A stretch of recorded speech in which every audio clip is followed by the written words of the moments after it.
Hi everyone, we're back. So this episode, we're no longer going to be using Newtonian mechanics. We learned Newtonian mechanics when we did 1D kinematic equations, 2D kinematic equations, 3D relative velocity, which followed well with Newtonian mechanics, forces, Newton's laws of motion, which are forces, energy, which was work applied to a force, linear momentum, which was energy being reinterpreted. It was a reenactment of energy, which we called it linear momentum. It's like giving it a vector capabilities. And then we learned the rotational stuff. So we learned rotational kinematics, rotational momentum, and then we went to Newton's universal law of gravitation, which is the finale, the grand finale of Newtonian mechanics. This episode and onward, including the bonus episode, which you haven't seen yet, is going to be other methods aside of using Newtonian mechanics. This one is going to be orbits, which is known as Kepler's laws of motion, it's actually in an umbrella called orbital mechanics or celestial mechanics.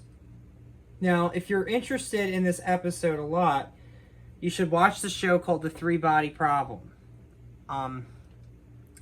One method I will not show you are Hamiltonians, because I haven't learned Hamiltonians at all. When I learned Calc 3, I learned something else, but it's going to be a surprise for the bonus episode. So Hamiltonians I'm not going to do because I haven't taken them and I don't understand them. And they follow Jacobians, which is some multivariable transformation and all that stuff. I was going to do a video on center of gravity, and it actually didn't work out that great. It was basically the same thing as center of mass. So center of gravity is just an object that has a center.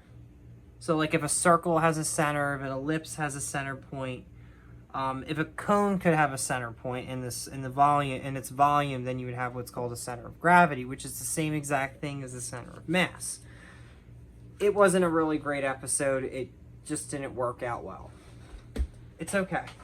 I was going to show you a different tactic, but I couldn't get it. I couldn't make sound in the video. I couldn't get it to make any sense or even be a decent video to upload. Other than that, this is just on orbits, and I'm going to just do orbits because there's another part in here about it. You'll learn about spherical mass distributions. We're going to do problems and then I'll get into the summary. This is the same chapter that I used for gravitation. We're just breaking it apart. So today for this video we're just going to do orbits, which is really the end of classical mechanics. And then the next video, we're going to do black holes, which is more modern stuff. And then the third video is going to be a surprise. I'm not going to tell you what it's going to be, but I'll tell you what it won't be. It won't be Hamiltonians. And it's still not Newtonian mechanics. It's a different method. All right, let's get started. Kepler's third law. So just like Newton's laws of motion, Kepler had his laws of motion as well. And like I said, this video is just for Johannes Kepler. And before we're not even Newton we're not even worried about anymore. Newton is behind it. We finished everything of Newtonian. All right, Kepler's third law. An asteroid Pallas has an orbital period of 4.62 years and an orbital eccentricity of 0.2333. Or no, 0.233. Find the semi-major axis of its orbit.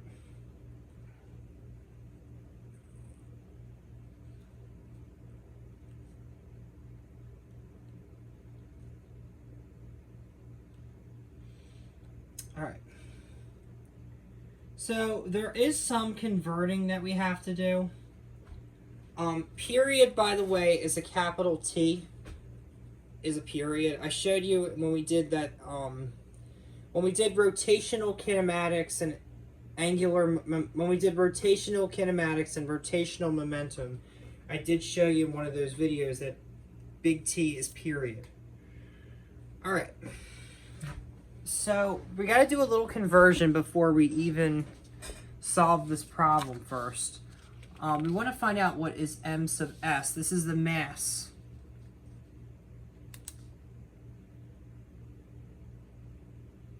Mass of the orbit, I guess. I don't know why they're using s. I'm trying to figure out the s. So m sub s is equal to 1.99 times 10 to the 30th kilogram. This is the information they're giving us.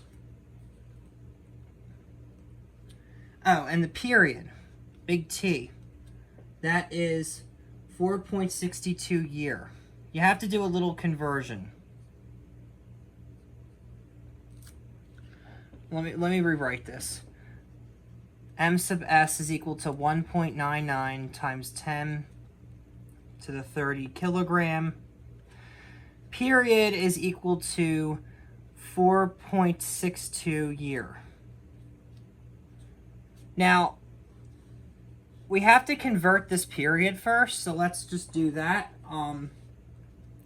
Period is equal to 4.62 year, which is times 3.156 times 10 raised to the 7th seconds per year, which is equal to 1.46 times 10 to the 8th seconds. And just to make sense out of this, we could just write seconds. So this is another piece of information we need, which came from, it's from here to here. It's just a conversion. It's an orbital, this number is the conversion for its like period. So when it makes an entire revolution, it's factored in by this quantity. That's what this is. Okay.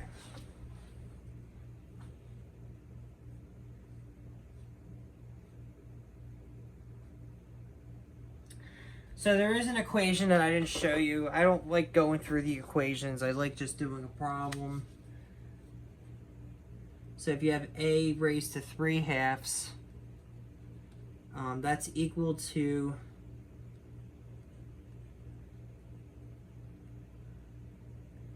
gm sub s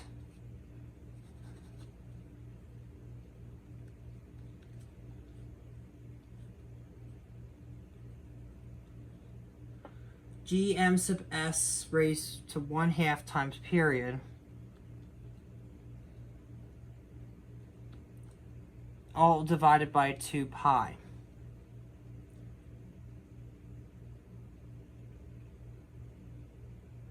So they're saying to solve for a, we raise both sides of this expression to the 2/3 power and then substitute the values of g, m sub s, and period, which is t. So a is equal to gm sub s times period squared divided by 4 pi squared raised to 3/2. Raised to 1/3. Let me fix that. Sorry, I missed out on the exponential value. A is equal to gm sub s times period squared divided by 4 pi squared times raised to the 1/3, which is then equal to 4.15 times 10 to the 11th meters. All right.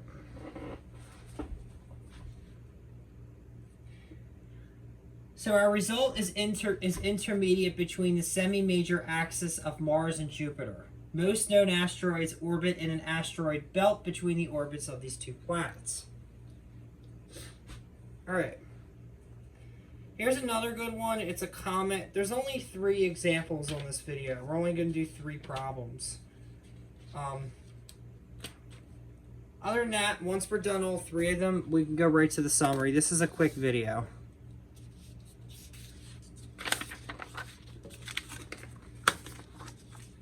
Comet Halley. Comet Halley moves in an elongated elliptical orbit around the Sun. Its distances from the Sun at perihelion and aphelion are 8.75 times 10 to the 7th kilometers and 5.26 times 10 to the 9th kilometers. Okay, so they're 8.75 times 10 to the 7th kilometers and 5.26 times 10 to the 9th kilometers, respectively. Find the orbital semi-major axis eccentricity and period. All right. So basically we need an average. A statistical average. Now how you're going to wonder, how am I going to do that? You add by the quantity and you divide by the quantity. So it would be the same thing as a plus b over 2. Because there's a and b are 2 terms. Same exact thing we're going to do with these 2 distances. Because we want to find what is the first thing we're looking for is the semi-major axis. So how we're going to find that is we're going to add up the 2 distances and divide them by 2. It's that simple. So we got 8.75 times 10 to the 7th kilometers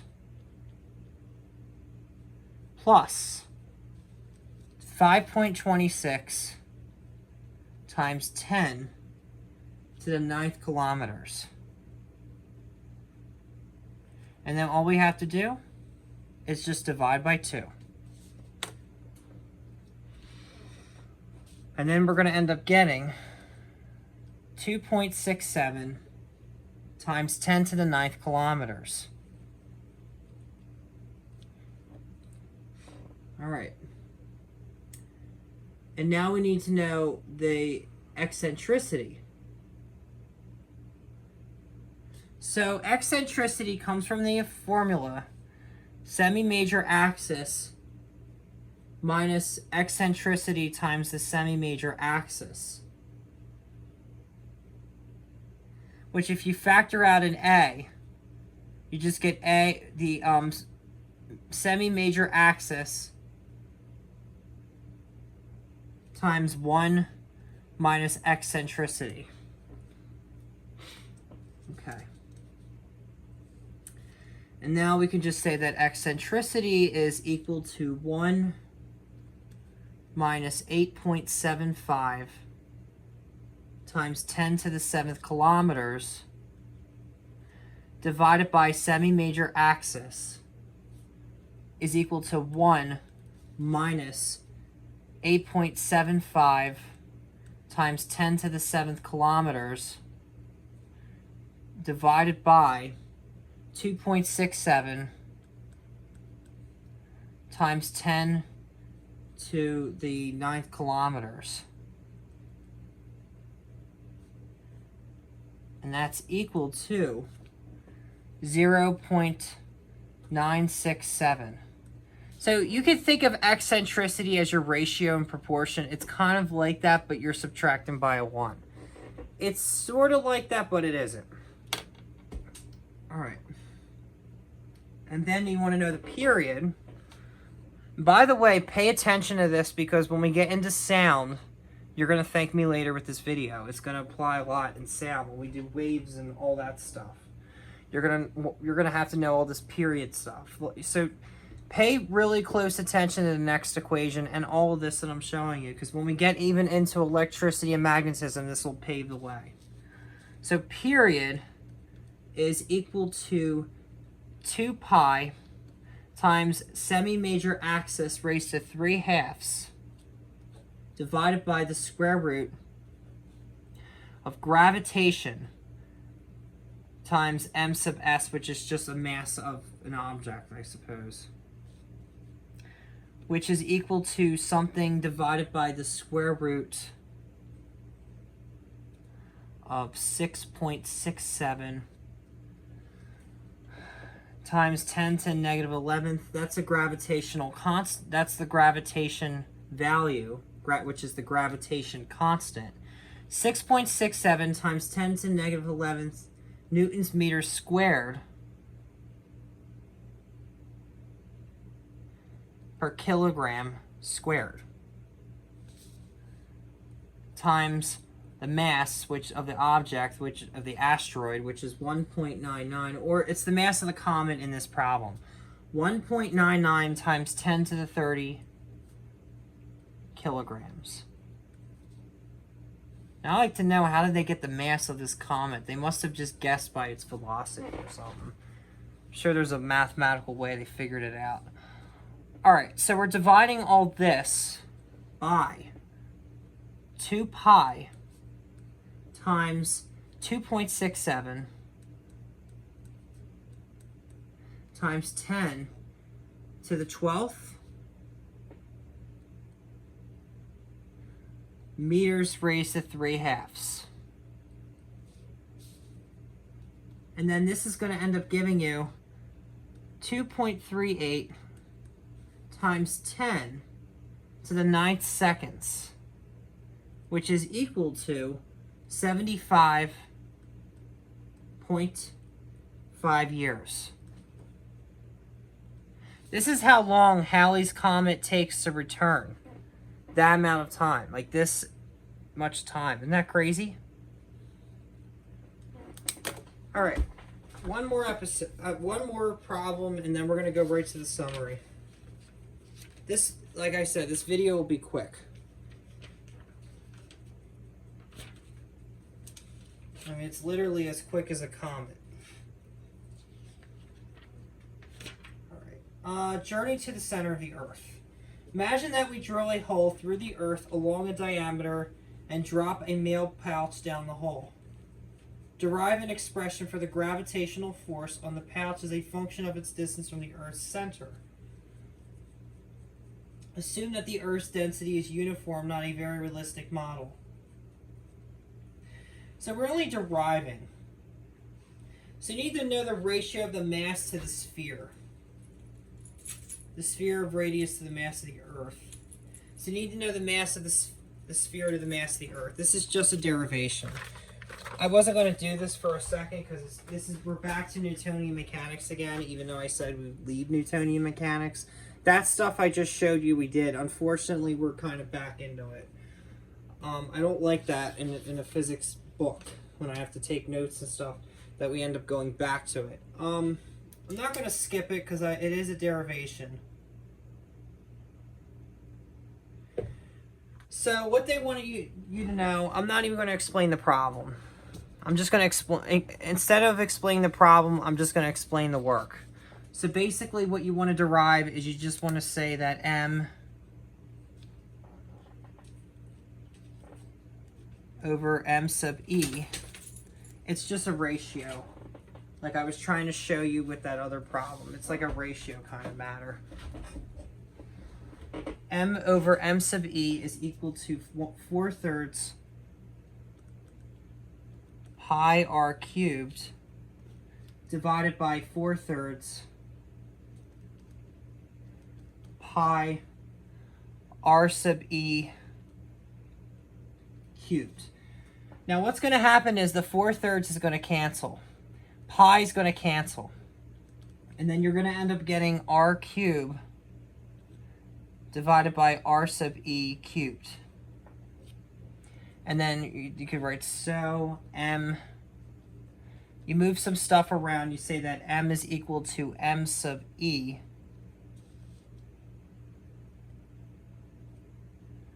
let me make this a little m.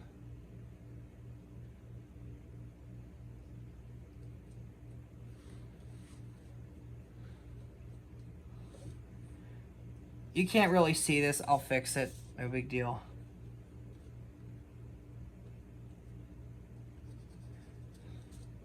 move some stuff around.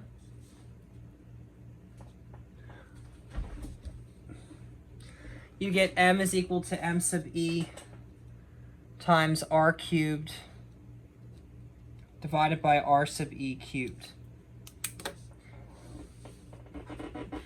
That's all they were showing you.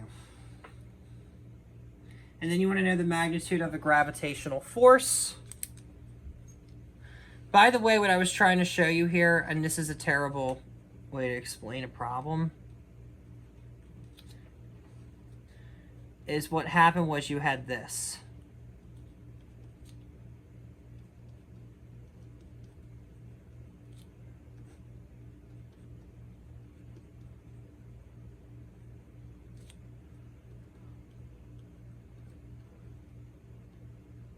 You originally had this, 4/3 cancels, pi cancels, and then you're just left with, it's originally just that, 4/3 cancels, pi cancels, and then you end up getting this.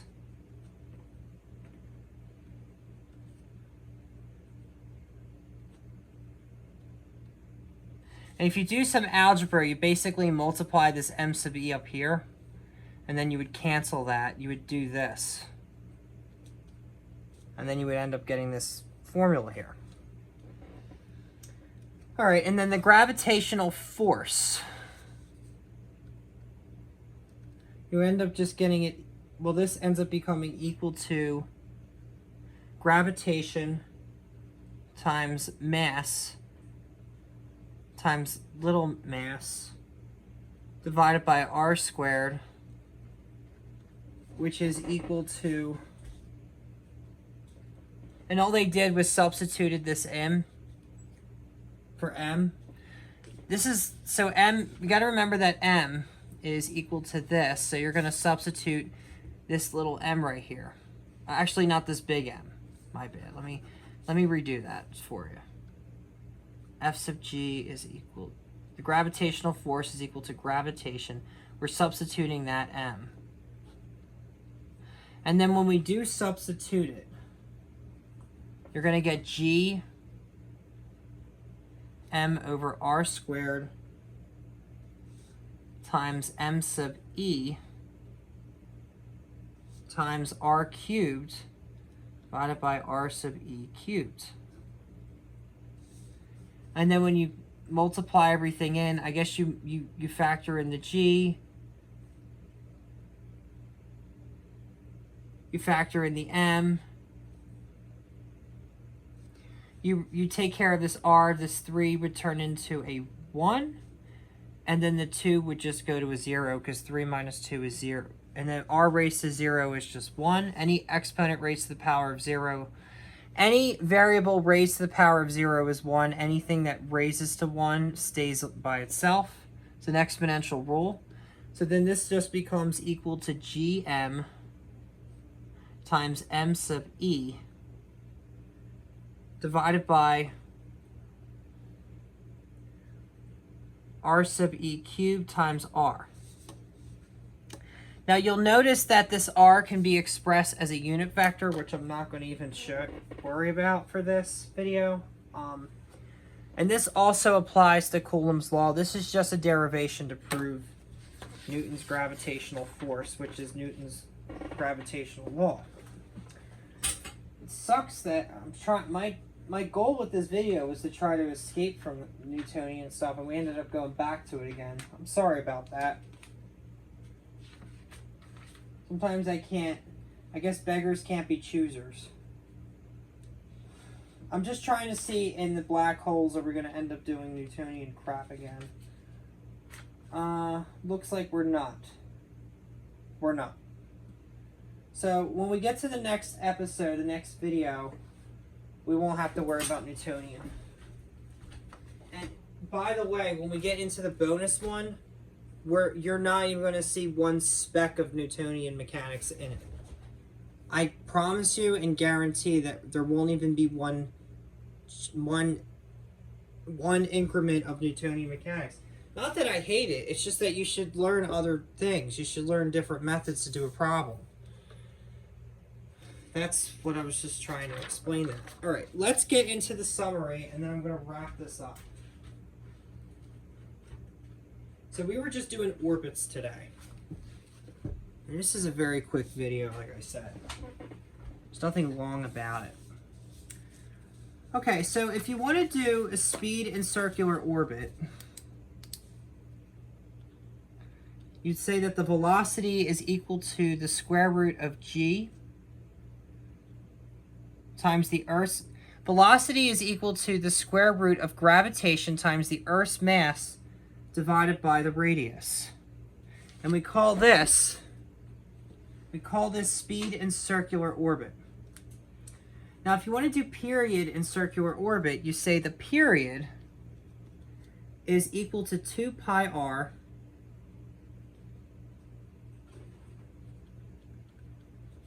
over velocity, which is equal to 2 pi r times the square root of r divided by gravitation times the Earth's mass, which is then equal to, if you clean up the algebra, you get 2 pi r raised to 3/2 divided by the square root of gravitation times the Earth's mass. And that's period, and this is period in circular motion. I'm sorry, this is speed in circular orbit, period in circular orbit. And this is all Kepler stuff. Let's do Kepler's laws first before I close this video up. Let me add those in. They're just as important as Newton's laws of motion. So Kepler's first law, it doesn't really have, it's just a concept for eccentricity. So let me actually read them. First, consider the elliptical orbits described in Kepler's first law. So they're saying if the eccentricity is 0, the ellipse is a circle. That's the Kepler's first law has to do with the eccentricity, and then I'll show you Kepler's second law. Kepler's second law actually has an equation. By the way, this is Kepler's third law. So this is Kepler's third law.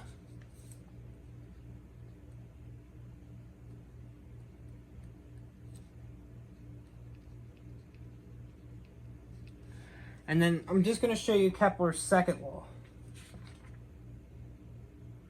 And that's elliptical orbit around the sun. I can clean this up. So Kepler's third, we'll get back to Kepler's second law. So this is, or Kepler's third law. Let's do Kepler's second law. So Kepler's second law is d area dt, d area d time is equal to 1/2 r squared times d theta dt. And then you would have another equation that says dA dt is equal to 1/2 RV sine phi. And this is and I think is that it?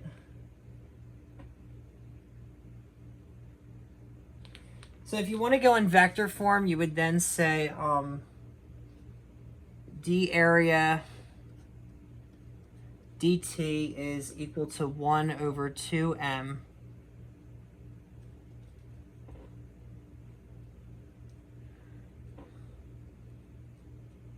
times radius crossed m times velocity,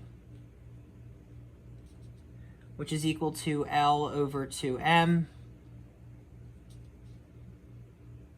And then you could say d length divided by d length dt. d length dt, let me clean this up.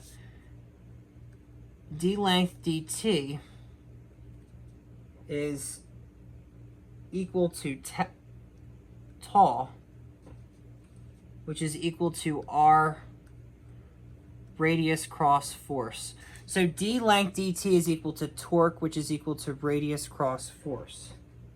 Is that radius?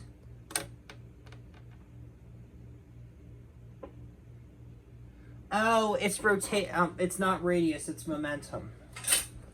It's angular momentum. So this is Kepler's second law. Basically what this r is this is the radius. So d area dt, this is d area d time, is equal to 1/2 r squared d theta dt. dA dt is equal to 1/2 rv sine theta. This is the radius.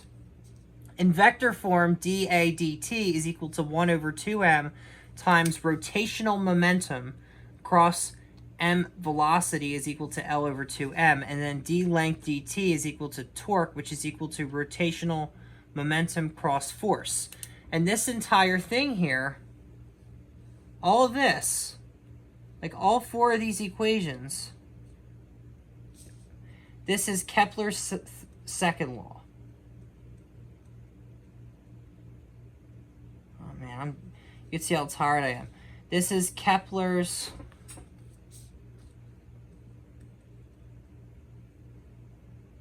second law. And then to reinstate Kepler's third law, to clean up the math, you would just say the period is simply equal to 2 pi radius raised to 3/2 divided by the square root of gravitation times the mass of the Earth, which this is just Kepler's third law.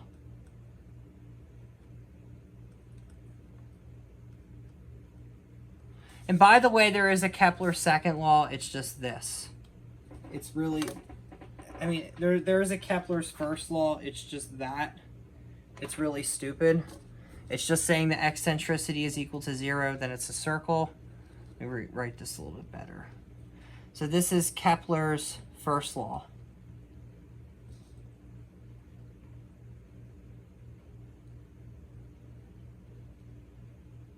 Okay.